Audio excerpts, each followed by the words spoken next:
Hello प्यारे दर्शकों, इंसानों का हमेशा से मानना रहा है कि इस ब्रह्मांड में सिर्फ पृथ्वी ही अकेला ग्रह नहीं है जहां जीवन है। वैज्ञानिकों का मानना है कि इस अंतरिक्ष में ऐसे कई ग्रह हैं जहां जीवन मौजूद है।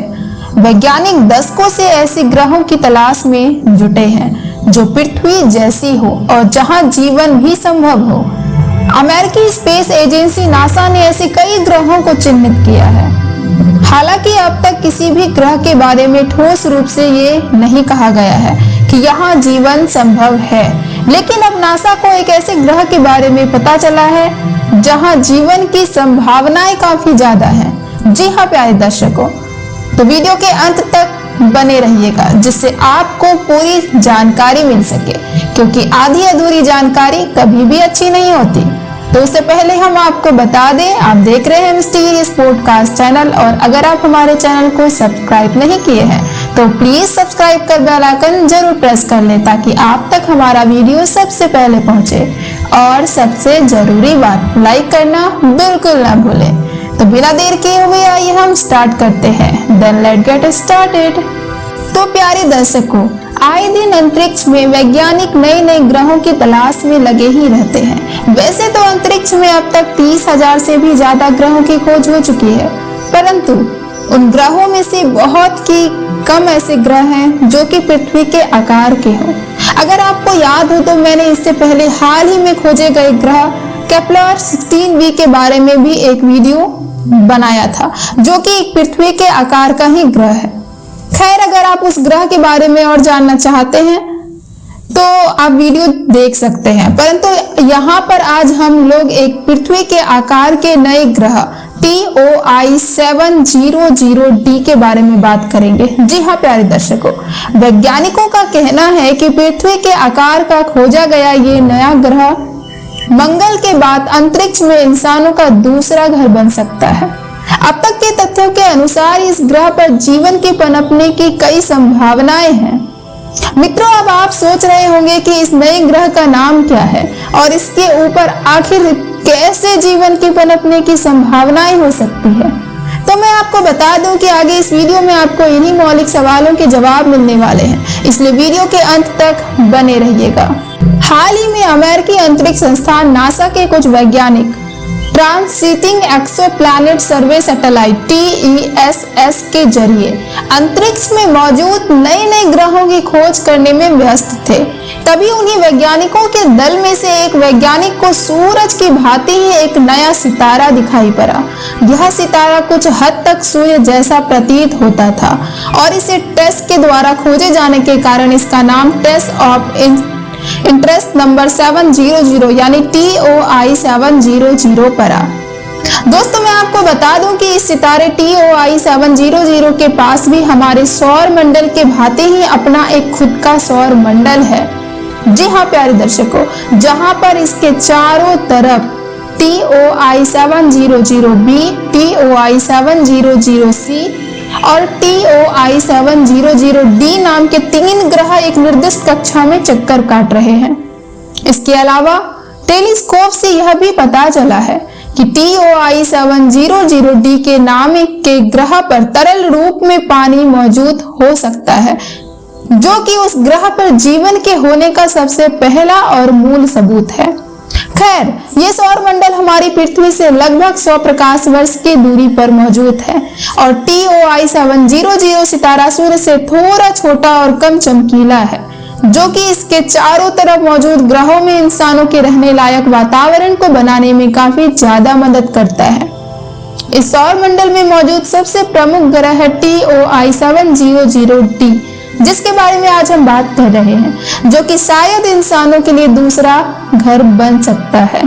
इस ग्रह का पृथ्वी के आकार का होना और इसके ऊपर मौजूद वातावरण यहाँ जीवन के पनपने के पूरे संकेत भी देता है। तो क्या TOI 700d पर जीवन पनप सकता है? अब सवाल यह उठता है, अब नए खोजे गए इस ग्रह के बारे में एक सवाल बहुत ही ज्यादा चर्चे में है, और वह सवाल यह है कि क्या सच में TOI 700d पर जीवन संभव है? तो चलिए दोस्तों, आगे इसी सवाल के जवाब को ढूंढते हैं।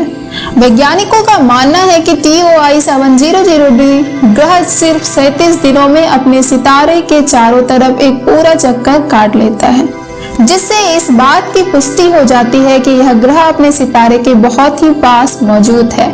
इसके अलावा पृथ्वी के मुकाबले यह ग्रह थोड़ी ज्यादा रोशनी अपने सितारे से पाता है। परंतु सबसे महत्वपूर्ण बात यहाँ पर यह है कि इस ग्रह के ऊपर तरल रूप में पानी मौजूद है, जो कि एक्सोप्लैनेट में दिखना बहुत ही दुर्लभ बात है। जी हाँ प्यारे दर्शकों, इसके अलावा इस ग्रह पर मौजूद वायुमंडल लगभग पृथ्वी के समान ही है। इस ग्रह के वायुमंडल में 71% नाइट्रोजन, 21% ऑक्सीजन और बाकी बचा 8% मीथेन और अन्य प्रकार की गैस है। यहाँ पर एक और बात के ऊपर गौर करना जरूरी है कि इस ग्रह का वायुमंडल बहुत ही पुराना है। जी हाँ प्यारे दर्शकों, आपने सही सुना, इस ग्रह का वायुमंडल लगभग 2.7 अरब साल पुराना है। वैसे आप यहाँ पर पूछोगे कि आखिर वायुमंडल के पुराने होने से क्या फायदा? तो दोस्तों मैं आपको बता दूं कि जो ग्रह पर जितना पुराना वायुमंडल मौजूद होगा, उस ग्रह का वायुमंडल उतना ही ज्यादा संतुलित होगा। आपको अगर पता ना हो तो मैं बता दूं कि पृथ्वी के वायुमंडल 5 अरब साल पुराना है और वही मंगल के वायुमंडल का उम्र लगभग 3.5 अरब साल पुराना है। तो आपको अभी पता ही चल ही गया होगा कि नए तौर पर खोजे गए ग्रह TOI 700D पर जीवन अवश्य ही संभव हो सकता है। TOI 700D के ऊपर हाल ही में एक बहुत ही गजब का शोध किया गया। कुछ वैज्ञानिकों ने पृथ्वी पर मौजूद ग्रीन हाउस गैसों का आधार बनाते हुए TOI 700D पर मौजूद जलवायु को लेकर एक काल्पनिक सिद्धांत को प्रकाशित किया। इस सिद्धांत के आधार से यह पता चला है कि इस ग्रह के एक बहुत ही छोटे से हिस्से में इंसानों के लिए रहने लायक जगह बन सकती है। इस जगह पर पानी भी मौजूद है, परंतु गौर मतलब बात यह है कि ज्यादातर जगहों पर पानी जमी हुई अवस्था में है और अगर हम ग्रीन हाउस गैस के जरिए इस ग्रह के वायुमंडल को गर्म भी कर देते हैं तो भी शायद जमे हुए पानी की बहुत ही छोटी सी मात्रा तरल अवस्था में परिवर्तित होगी। वैसे मैं आपको याद दिलाना चाहती हूँ कि इस ग्रह के ऊपर कई कई जगहों में तरल पानी भी मौजूद है, परंतु वह पानी इंसानों के जीवन के लिए पर्याप्त नहीं है। दोस्तों हमारे खुद के ग्रह यानी पृथ्वी में भी एक जमा हुआ समंदर है, जो कि हूबहू TOI 700D के वायुमंडल को दर्शाता है। वैसे कुछ वैज्ञानिकों का यह भी मानना है कि इस ग्रह पर मौजूद मीथेन और कार्बन डाइऑक्साइड मिलकर पृथ्वी के भांति पानी की भाप को भी बनाते हैं, जो कि जीवन जीने के लिए सहायक है। इसके अलावा अगर हम आज की तकनीक से देखें तो पृथ्वी से TOI 700D तक पहुंचने के लिए हमें लगभग 20,000 साल लग जाएंगे, जो कि शायद ही संभव है। परंतु हाँ, इतना कहा जा सकता है कि भविष्य में अगर हम और भी ज्यादा आधुनिक तकनीक को लेकर आते हैं और इस ग्रह के पास पहुंचने का प्रयास करते हैं तो शायद हम लोग यहाँ तक पहुंच भी जाएं। उन्नत अंतरिक्ष विज्ञान की इस प्रारंभिक अवस्था में हमें बहुत खुश होना चाहिए कि कम से कम हमारे वैज्ञानिक इस विशाल ब्रह्मांड में कुछ तो खोज कर निकाल रहे हैं। वैसे आज के समय में अंतरिक्ष में वैज्ञानिक लगातार एक्सोप्लैनेट ढूंढने में लगे हुए हैं, जिसके कारण पहले से ढूंढे गए ग्रहों के वातावरण के बारे में ज्यादा जानने को नहीं मिल रहा है। तो अगर वैज्ञानिक कुछ समय के लिए नए ग्रह ढूंढने के बजाय पहले से ढूंढे गए ग्रहों के ऊपर गहन शोध करते तो शायद हमें इन ग्रहों के बारे में बेहतर जानकारी हो पाती। वैसे मुझे पूर्ण विश्वास है कि एक ना एक दिन इंसान पृथ्वी के अलावा भी अपना एक दूसरा ग्रह अंतरिक्ष में अवश्य ही ढूंढ कर निकालेगा। इसका मतलब यह नहीं है कि इंसान पृथ्वी के महत्व को ही भूल जाए। हमेशा याद रखें कि यही हमारा सबसे पहला घर है और हमें इसकी कद्र करनी चाहिए।